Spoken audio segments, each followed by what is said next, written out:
Sambutan terhadap Proklamasi Kemerdekaan. Sambutan Proklamasi Kemerdekaan Indonesia pada 17 Agustus 1945 yang sangat beragam. Rakyat Indonesia merasa senang, gembira, terharu, dan bangga karena telah memperoleh kemerdekaan setelah sekian lama dijajah bangsa asing. Mereka merayakan kemerdekaan dengan cara bervariasi, seperti memasang bendera merah putih di rumah atau di tempat kerja, dan mengadakan perayaan rakyat. Pada pihak kolonial Belanda, sambutan terhadap proklamasi kemerdekaan Indonesia sangat negatif. Mereka tidak mengakui kemerdekaan Indonesia dan justru melakukan tindakan penindasan terhadap rakyat Indonesia. Pasukan Belanda menyerang kota-kota di Indonesia yang menjadi basis gerakan kemerdekaan, seperti Yogyakarta dan Surabaya. Namun, di balik itu semua, sambutan kemerdekaan telah diakui oleh beberapa negara, seperti Amerika Serikat, Australia, dan Uni Soviet.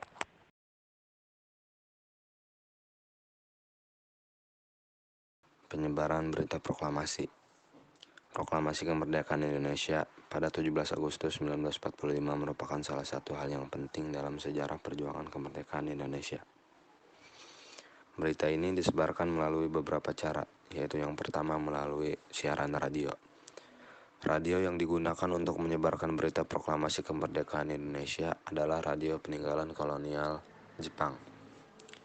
Pada tanggal 17 Agustus 1945, studio radio tersebut menjadi saluran utama yang menyampaikan berita penting tentang proklamasi kemerdekaan kepada masyarakat luas.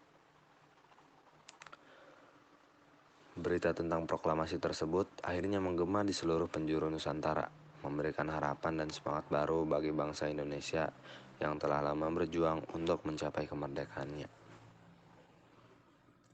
Setelah proklamasi tersebut disiarkan, RRI menjadi lembaga penyiaran resmi negara Indonesia yang didirikan pada tanggal 11 September 1945 sebagai media komunikasi yang menjadi suara perjuangan dan semangat nasionalisme dalam memperjuangkan kemerdekaan. Peran RRI makin diperkuat dengan menjadi alat komunikasi pemerintah, menghadirkan berbagai program pendidikan, hiburan, budaya, dan berita yang mencerminkan semangat bangsa Indonesia.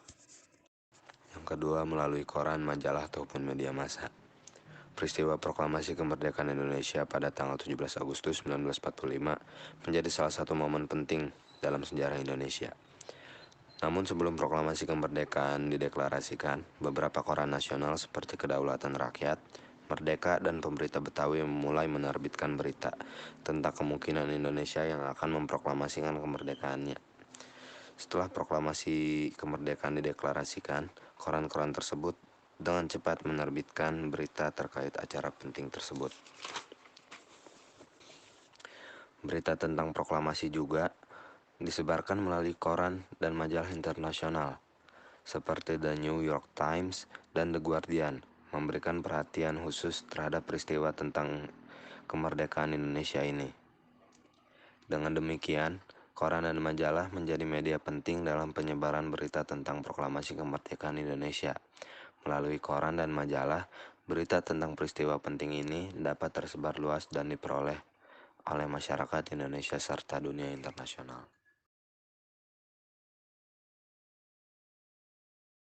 Pemberitahuan langsung. Proklamasi Kemerdekaan Indonesia pada tanggal 17 Agustus tahun 1945 adalah momen penting dalam sejarah bangsa Indonesia. Selain penyebaran berita melalui siaran radio dan koran, penyebaran berita proklamasi kemerdekaan juga dilakukan melalui pemberitaan langsung atau secara lisan. Pada saat itu, banyak rakyat Indonesia yang tidak memiliki akses ke siaran radio atau koran. Oleh karena itu, penyebaran berita proklamasi kemerdekaan dilakukan melalui pemberitaan langsung atau secara lisan. Pemberitaan langsung dilakukan oleh para pejuang kemerdekaan yang menyebarluaskan berita proklamasi kemerdekaan kepada masyarakat di berbagai daerah. Salah satu tokoh yang terkenal dalam penyebaran berita proklamasi kemerdekaan secara lisan adalah Bung Tomo. Bung Tomo adalah seorang pejuang kemerdekaan yang terkenal dengan pidatonya yang inspiratif dan menggetarkan hati pendengarnya.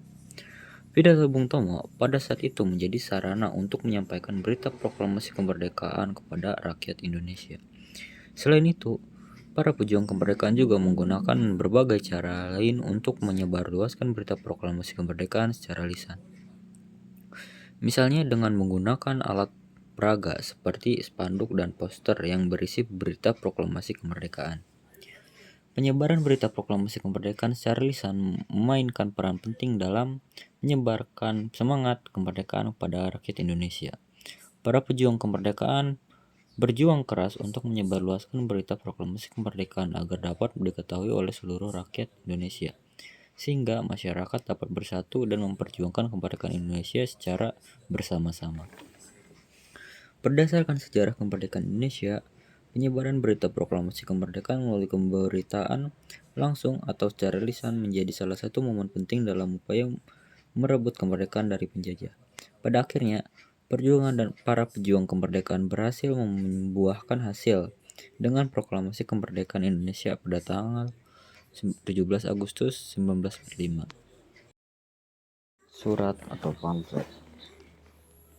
Pamflet merupakan salah satu bentuk komunikasi yang populer pada masa setelah kemerdekaan Indonesia.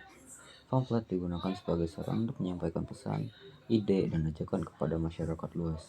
Masyarakat Indonesia yang baru merdeka menggunakan pamflet sebagai alat untuk menyebarkan informasi, memobilisasi massa, serta memperkuat semangat nasionalisme dan persatuan. Pamflet-pamflet pada masa itu berisi berbagai topik, seperti perjuangan, kemerdekaan, kebijakan pemerintah, arahan politik, dan ajakan untuk berpartisipasi dalam pengurusan bangsa. Mereka juga digunakan untuk mengajak masyarakat untuk berpartisipasi dalam pergerakan sosial, politik, dan ekonomi yang sedang berkembang. Pamflet-pamflet tersebut seringkali didistribusikan secara massal melalui pertemuan, demonstrasi, pertunjukan seni, pasar, dan tempat-tempat umum lainnya. Mereka juga dapat ditempel di dinding-dinding, pohon-pohon, dan tempat-tempat strategis lainnya untuk menarik perhatian masyarakat. Pada konteks perjuangan kemerdekaan, pamflet-pamflet seringkali berisi pesan-pesan patriotik, semangat perlawanan terhadap penjajah, serta ajakan untuk tetap bersatu dan berjuang demi kebebasan dan kemerdekaan.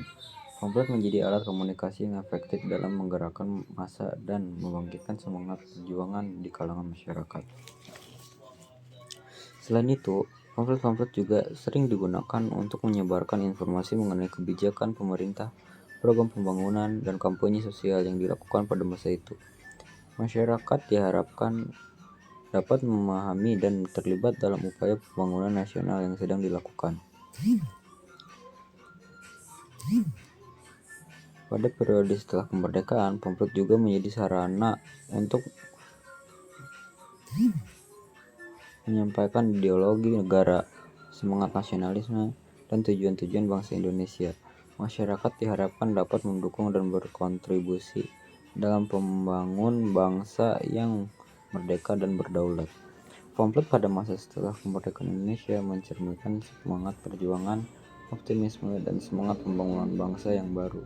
Mereka menjadi sarana yang penting dalam menyebarkan informasi, menggalang dukungan masyarakat, serta memperkuat identitas nasional dan persatuan dalam menghadapi tantangan-tantangan yang ada. Contoh pamflet pada masa setelah kemerdekaan yaitu sebagai berikut.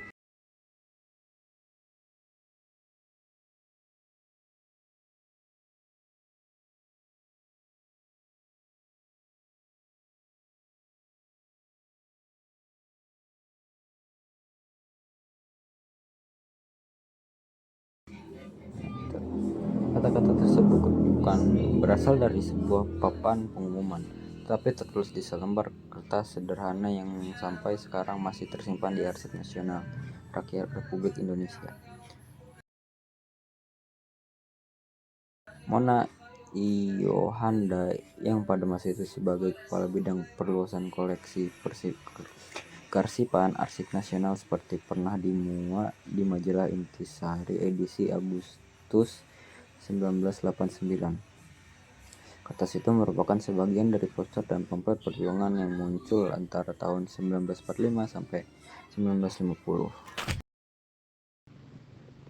Vandalisme digunakan sebagai cara untuk menyebarkan berita proklamasi kemerdekaan Indonesia pada 17 Agustus 1945. Meskipun tidak seefektif media lain, vandalisme tetap penting karena menjangkau masyarakat yang tidak memiliki akses ke media, pesan atau tanda dituliskan pada tembok dan fasilitas publik. Seperti menggunakan proklamasi kemerdekaan Indonesia, para pejuang kemerdekaan juga menggunakan vandalisme untuk meminta dukungan dan mempertahankan kemerdekaan. Vandalisme menjadi salah satu cara penting dalam sejarah perjuangan kemerdekaan Indonesia. 2. Sambutan terhadap berita proklamasi di dalam negeri. Berita proklamasi kemerdekaan Indonesia pada 17 Agustus 1945 menjadi momen penting bagi rakyat Indonesia setelah lama dikuasai oleh penjajah Belanda. Berita tersebut langsung tersebar ke seluruh penjuru Nusantara dan disambut dengan berbagai macam reaksi. Kalangan masyarakat menyambut berita proklamasi dengan antusiasme yang besar. Pada berbagai daerah, masyarakat merayakan kemerdekaan dengan mengadakan upacara bendera, menyanyikan lagu kebangsaan, serta melakukan deklarasi dukungan terhadap proklamasi. Namun, tidak semua masyarakat menyambut baik berita proklamasi karena ada sebagian yang masih setia pada pemerintahan Belanda dan menolak untuk menerima kemerdekaan Indonesia. Mereka menolak untuk mengakui kemerdekaan Indonesia dan bahkan memulai serangan terhadap para pejuang kemerdekaan. A. Orang Jepang di Indonesia. Sambutan pertama datang dari Jenderal Terauchi Hisaichi, Gubernur Jenderal Jepang untuk wilayah Asia Tenggara dan salah satunya Hindia Belanda saat itu. Jenderal Terauchi menyatakan keheranan terhadap pengumuman proklamasi kemerdekaan Indonesia dan menolak mengakui kemerdekaan Indonesia. Hal ini dapat dipahami mengingat Jepang saat itu masih berusaha mempertahankan posisi kekuasaannya di Indonesia dan memperjuangkan kemerdekaan Asia Timur Raya. Secara keseluruhan, sambutan orang Jepang terhadap berita proklamasi kemerdekaan Indonesia bervariasi, tergantung pada kelompok dan situasi yang berbeda-beda. Ada yang merespon dengan positif, ada yang merespon dengan negatif, dan ada juga yang merespon dengan kebingungan dan ketidakjelasan. Dapat disimpulkan bahwa proklamasi kemerdekaan Indonesia telah menimbulkan perubahan besar di Indonesia dan memicu perjuangan kemerdekaan yang lebih besar lagi. Sambutan selanjutnya datang dari para pejabat kolonial Belanda. Belanda menganggap bahwa Indonesia masih menjadi bagian dari kerajaan Belanda setelah kekalahan Jepang dan tidak memiliki hak untuk memproklamasikan kemerdekaannya. Pihak Belanda bahkan menganggap proklamasi kemerdekaan Indonesia sebagai suatu tindakan yang merugikan kedaulatan Belanda. Salah satu pejabat yang mengecam proklamasi kemerdekaan adalah Gubernur Jenderal Van Mook. Dia menganggap proklamasi itu sebagai tindakan yang tidak sah dan melanggar hukum. Van Mook juga mengeluarkan perintah untuk menangkap dan menghukum siapa saja yang terlibat dalam proklamasi tersebut. Namun, tidak semua pejabat daerah Hindia Belanda menolak proklamasi kemerdekaan. Seorang pejabat Belanda bernama Van der Plas yang bertugas di daerah Rembang memberikan sambutan positif terhadap proklamasi tersebut. Ia mengeluarkan pernyataan bahwa Belanda harus mengakui kemerdekaan Indonesia. Selain itu, ada juga sejumlah pejabat daerah Hindia Belanda yang tidak memberikan sambutan apapun terhadap proklamasi kemerdekaan. Secara keseluruhan, sambutan pejabat daerah kolonial Hindia Belanda terhadap berita proklamasi kemerdekaan Indonesia sangat beragam. Hal ini menunjukkan bahwa terdapat perbedaan pandangan dan pendapat di kalangan pejabat daerah mengenai kemerdekaan Indonesia. Meskipun demikian, sikap ini hanya diwujudkan dalam bentuk pernyataan dan tidak diikuti dengan tindakan konkret. Rakyat, berita proklamasi kemerdekaan Indonesia pada tanggal 17 Agustus 1945 merupakan momen penting dalam sejarah bangsa Indonesia. Sambutan rakyat terhadap berita proklamasi kemerdekaan Indonesia di dalam negeri terbilang sangat positif. Mereka merayakan momen ini dengan penuh semangat dan kebahagiaan. Banyak yang berkumpul di alun-alun, taman kota, dan tempat-tempat publik lainnya untuk merayakan momen bersejarah ini bersama-sama. Pada kota-kota besar seperti Jakarta, Surabaya, Bandung, dan Semarang, masyarakat merayakan momen bersejarah dengan cara menggelar parade, bernyanyi, menari, dan mengadakan pesta rakyat. Mereka juga memasang bendera merah putih di berbagai tempat seperti di jalan, bangunan, dan kendaraan. Tidak hanya itu, Partai Nasional Indonesia dan Sarekat Islam juga memberikan dukungan penuh terhadap proklamasi kemerdekaan Indonesia. Mereka mengadakan rapat dan pertemuan untuk merayakan dan membahas rencana masa depan Indonesia yang merdeka. Pada sisi lain, masih ada beberapa kelompok yang kurang setuju dengan proklamasi kemerdekaan Indonesia, terdiri atas orang-orang yang masih loyal kepada pemerintah Belanda dan ingin mempertahankan status quo. Mereka menyebar rumor dan propaganda negatif tentang proklamasi kemerdekaan Indonesia. Pro-Republik. Sambutan masyarakat pro-Republika terhadap berita proklamasi sangat positif dan penuh semangat. Mereka merayakan kemerdekaan dengan menyiapkan perayaan, memasang bendera merah putih, dan melakukan aksi protes terhadap pihak yang tidak mengakui kemerdekaan Indonesia. Meskipun ada kendala dan hambatan dalam merealisasikan kemerdekaan, semangat masyarakat untuk mempertahankan kemerdekaan Indonesia terus berkobar dan menginspirasi generasi. Selanjutnya adalah kontra-republik.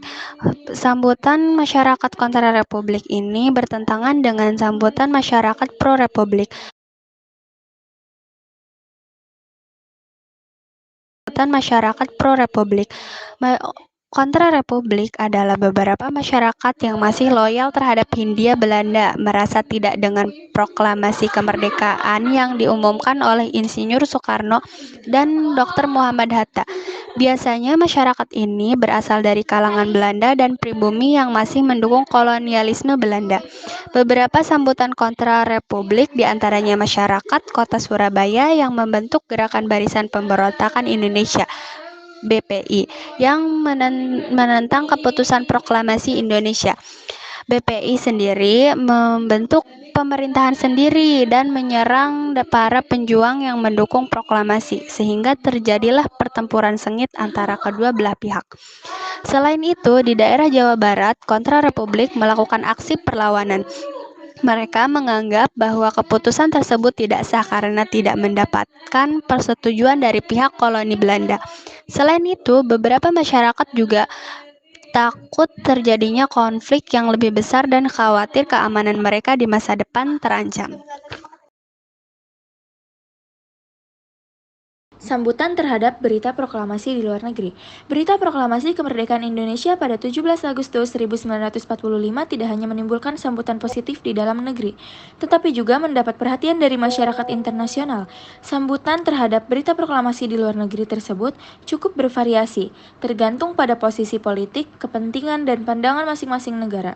Beberapa negara seperti Uni Soviet, Amerika Serikat, Inggris, dan India memberikan dukungan dan pengakuan terhadap kemerdekaan Indonesia. Negara-negara di Asia seperti India, Pakistan, dan Tiongkok juga memberikan dukungan dan pengakuan terhadap kemerdekaan Indonesia karena mereka melihat perjuangan Indonesia sebagai bagian dari perjuangan bangsa-bangsa Asia untuk merdeka dari penjajahan kolonial. Pertama, Uni Soviet. Pada periode 1945 sampai 1950 merupakan periode perjuangan diplomasi bangsa Indonesia untuk mencari pengakuan dunia internasional atas kemerdekaan dan kedaulatan bangsa setelah proklamasi kemerdekaan 17 Agustus 1945. Peran Uni Soviet dalam memperjuangkan bangsa Indonesia sangat besar. Uni Soviet merupakan salah satu negara yang menyambut baik lahirnya Indonesia sebagai negara merdeka, dan Uni Soviet mengecam segala bentuk kolonialisme. Pada Perserikatan Bangsa-Bangsa atau PBB, Uni Soviet berkali-kali mengangkat masalah Indonesia dan menuntut PBB untuk menghentikan agresi militer Belanda, serta mengimbau dunia internasional untuk mengakui Indonesia sebagai negara yang merdeka. Delegasi Uni Soviet yang mengirimkan utusan dari Soviet Ukraina, Dmitry Manuilsky, dalam pertemuan DKPBB mengangkat masalah mengenai keadaan di Indonesia dan mengecam agresi militer Belanda yang dianggap mengancam perdamaian dan keamanan, serta menghimbau DKPBB melakukan langkah-langkah untuk menghentikan agresi tersebut. Uni Soviet juga membela Indonesia dalam pertemuan-pertemuan di organisasi PBB serta organisasi internasional lainnya.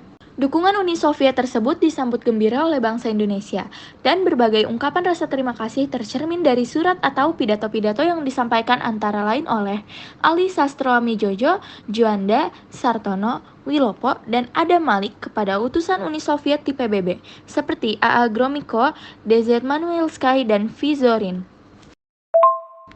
Pada rapat tanggal 1 Mei 1946 di Yogyakarta, Presiden Insinyur Soekarno menyampaikan bahwa pemerintah Indonesia siap menjalin hubungan dengan Uni Soviet dan mendirikan perwakilan masing-masing di Jakarta dan Moskow.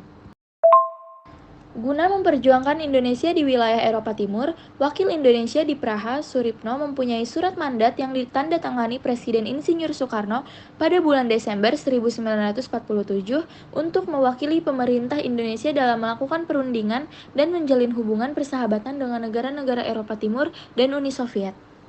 Amerika Serikat. Pada saat proklamasi kemerdekaan Indonesia pada tanggal 17 Agustus 1945, Amerika Serikat sedang sibuk dengan Perang Dunia Kedua dan sedang berusaha memenangkan pertempuran di Eropa dan Pasifik. Meskipun demikian, Amerika Serikat memiliki peran penting dalam proses kemerdekaan Indonesia. Awalnya, Amerika Serikat sangat kritis terhadap upaya Inggris dan Belanda untuk memulihkan kendali mereka atas Indonesia setelah Jepang menyerah.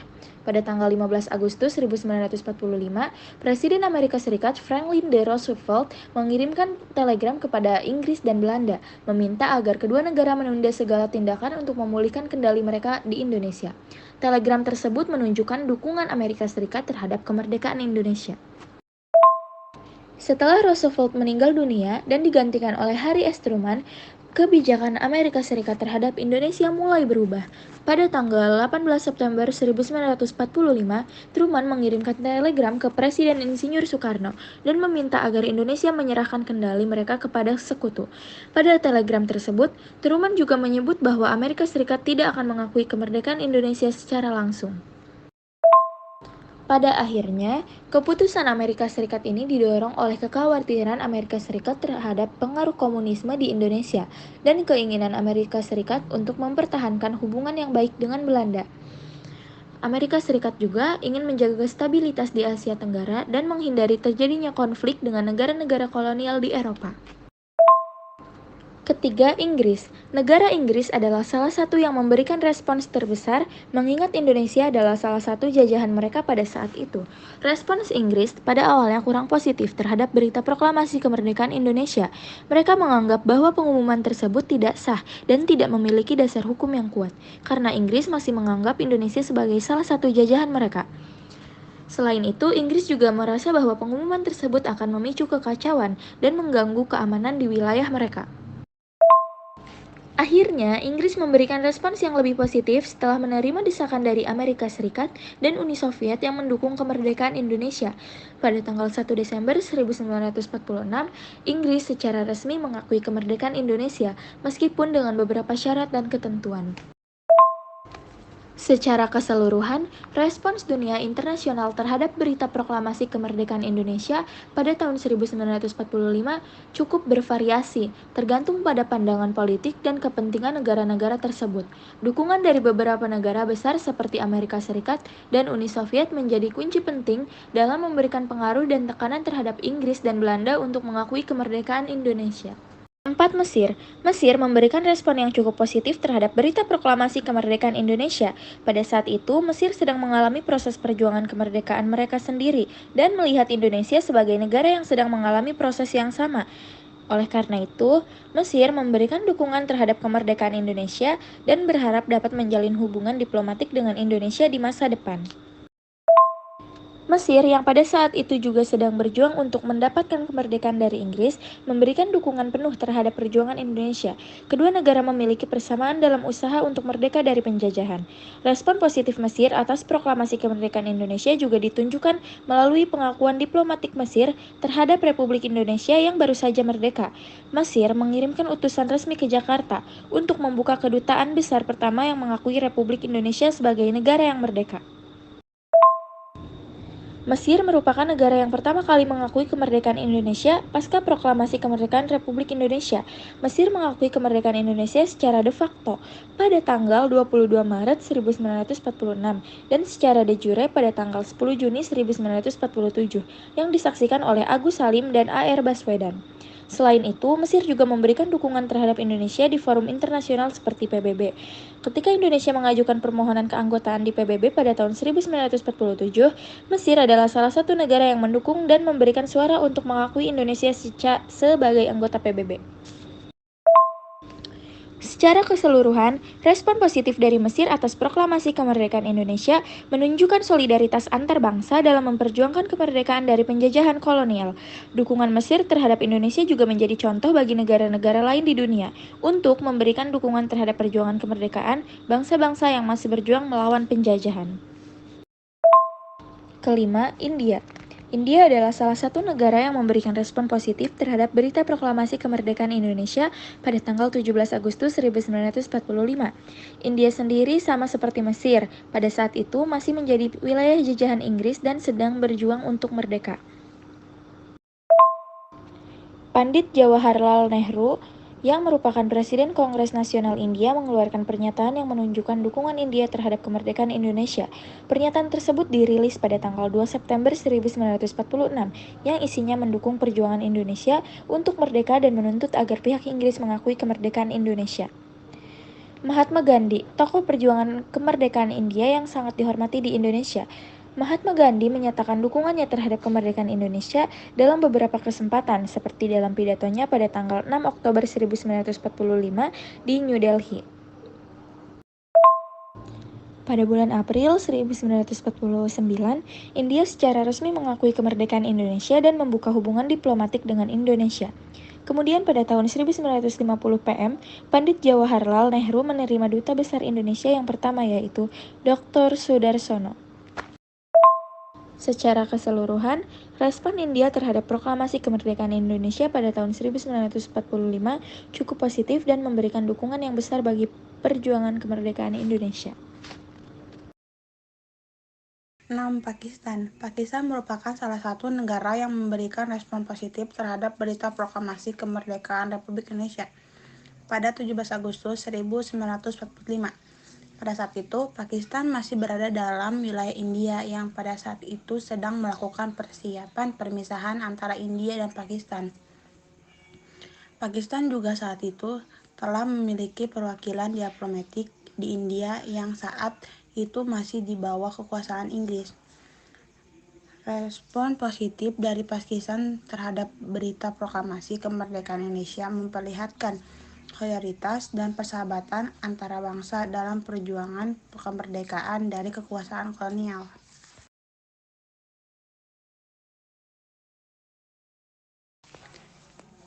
Tujuh. Tiongkok. Tiongkok adalah sebuah negara yang terletak di Asia Timur yang beribu kota di Beijing. Tiongkok pada saat proklamasi kemerdekaan Indonesia pada 17 Agustus 1945. Tiongkok sedang dalam masa perang dengan Jepang. Meskipun begitu, Tiongkok memberikan dukungan dan pengakuan terhadap kemerdekaan Indonesia. Selain itu, pada 3 September 1945, Tiongkok juga mengirimkan perwakilan resmi ke Indonesia untuk memberikan pengakuan formal terhadap kemerdekaan Indonesia. Respon Tiongkok dapat dilihat sebagai bagian dari pergerakan antikolonialisme dan anti-imperialisme yang sedang berkembang di Asia pada masa itu. 8. Suriah.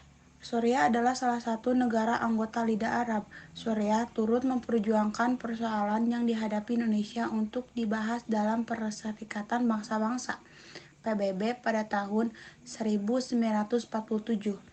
Sampai akhirnya agresi militer Belanda di Indonesia dihentikan melalui perundingan secara damai.